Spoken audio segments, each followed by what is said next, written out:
بعض दफ़ा हम काफ़ी ऐसी चीज़ें मतलब कर बैठते हैं कि जो गुस्से की हालत में हम ना हों तो शायद हम ना करें। और उसी लिहाज से मतलब अगर मैं साइंटिफिक तरीके से बात करूँ तो गुस्से में इंसान का जो दिमाग का वो हिस्सा कि जिसमें सोचने और समझने की सलाहियत होती है, वो थोड़ा कम काम कर रहा होता है, लेकिन वो हिस्सा कि जो बहुत ज़्यादा जज़्बाती होता है, वो ज़्यादा एक्टिवेट होता है। आपने अक्सर देखा होगा कि आप वालिदैन बड़ा अच्छा दिन गुज़ार रहे हैं, घर आते हैं, लेकिन कोई एक बात ऐसी बच्चे ने कह दी कि जो आपको बहुत गुस्सा दिलाती है, तो आपको बाज़ दफ़ा समझ ही नहीं आती कि मिनट और सेकंड में मतलब इस तरह की बातें वो निकल जाती हैं कि आपको घरवाले कह रहे होते हैं कि इस तरह बात नहीं करते, इस तरह बच्चों को इस तरह नहीं डाँटते।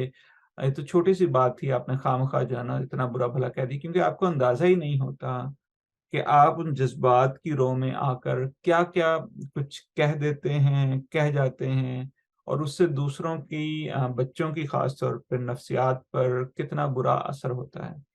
तो इसलिए एक बात अपने आप को ज़हन नशीन करवाएँ कि गुस्से की हालत में अ, जितना हम अपने जिसे आप कहते हैं ना कि गुस्से की हालत में गुस्से को कंट्रोल करना एक बहुत बड़ी बहादुरी होती है, ठीक है? आमतौर पर बच्चे जो हैं उनको अंदाज़ा नहीं होता।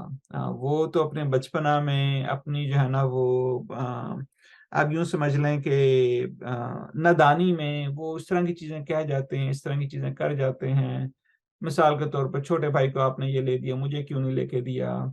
और आपने जो है मुझसे ज़्यादा प्यार नहीं करते, उससे क्यों ज़्यादा प्यार करते हैं? और मतलब इस तरह की चीज़ें जो ज़ाहिर बात है प्यार और एक मोहब्बत करने वालिदैन के लिए बहुत मुश्किल होती है। तो हम अक्सर वो डिफेंसिव मोड में चले जाते हैं, नहीं इस तरह की बात नहीं सोचते, इस तरह नहीं कहते, इस तरह तो जो है ना वो नाशुक्री होती है। हम इस तरह के मतलब डिफेंसिव उसमें चले जाते हैं। और वो हम क्यों इस तरह की बातें कर रहे होते हैं, क्योंकि जो हमारा सोचने वाला जो दिमाग होता है वो उस वक़्त अगर सादा अल्फ़ाज़ में समझो माऊफ़ हुआ हुआ होता है। हमारा जो जज़्बाती दिमाग होता है उसने यूँ समझ लें कि उसको जो है ना वो हाईजैक कर लेता है हमारे सोचने वाले दिमाग को। तो उस वक़्त हमारी सोचने की, समझने की सलाहियत काफ़ी ज़्यादा लिमिटेड हो जाती है। तो इसलिए आप जब भी कोई ऐसी बात अगर कोई बच्चा आपका करे कि जिससे जो गुस्सा दिलाने वाली हो, तो आपने अपने आप को ये ज़हन-नशीन ज़रूर करवाना है कि बात जो मेरा बेटा या बेटी कह रहा है या कह रही है, वो गुस्से वाली है। लेकिन अगर मैंने गुस्से में आकर कोई ऐसी बात कह दी कि जिससे मेरा ताल्लुक उससे खराब हो गया, तो ये और ज़्यादा नुकसानदेह की बात होगी। क्योंकि देखें बच्चों को समझाना, सही-गलत की तमीज़ देना, मैंने पहले भी कुछ वीडियोज़ में बताया, ये वालिदैन की ज़िम्मेदारी होती है। लेकिन उस वक़्त जब बच्चा गुस्से में हो, जब वो मिसबिहेव कर रहा हो, जब वो ऊँची आवाज़ में बात कर रहा हो, रो रहा हो या रो रही हो, उस वक़्त चाहे आपकी नसीहत कितनी ही अच्छी क्यों ना हो, कितनी ही कारगर क्यों ना हो, कितनी ही जो है वो उसमें बाकी लोगों को फ़ायदेमंद क्यों ना हो, बच्चे का उस वक़्त जो सोचने और समझने वाला दिमाग है, वो उस वक़्त बिल्कुल माऊफ़ होता है और जो उसका जज़्बाती दिमाग है, वो काम कर रहा है। तो आप अगर कोई भी नसीहत वाली बात करेंगे, तो उसमें जल्ती पे तेल डालना है, ठीक है? तो बच्चों को समझाना ज़रूर है, लेकिन उस वक़्त नहीं, जब वो गुस्से की हालत में हों।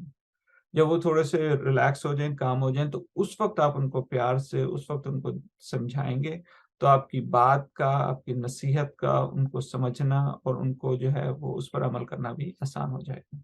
अल्लाह पाक हम सबको अपने बच्चों की सही तरबियत करने की तौफ़ीक अता फ़रमाए।